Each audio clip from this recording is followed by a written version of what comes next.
সুপ্রিয় শিক্ষানবী আইনজীবী ভাই বোনেরা, আসসালামু আলাইকুম। আশা করি সকলে ভালো আছেন, সুস্থ আছেন। আমিও আপনাদের দোয়ায় এবং আল্লাহর অশেষ রহমতে ভালো আছি, সুস্থ আছি।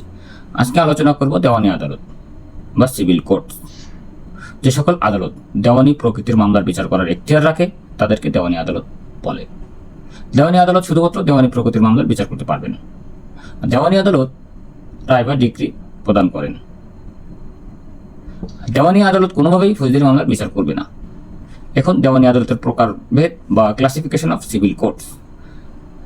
দ্য সিভিল কোড অ্যাক্ট 1887 বা দেওয়ানি আদালত আইন 1887 অনুযায়ী দেওয়ানি আদালত গঠিত হয়। দ্য সিভিল কোডস অ্যাক্ট 1887 অর্থাৎ দেওয়ানি আদালত আইন 1887 এর 3 ধারা অনুসারে বাংলাদেশে সর্বমোট 5 প্রকারের দেওয়ানি আদালত থাকবে।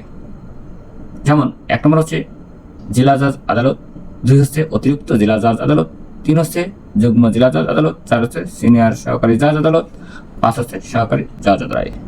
তাহলে আজকে পর্যন্ত থাকবে, ভালো থাকবেন, আল্লাহ হাফেজ।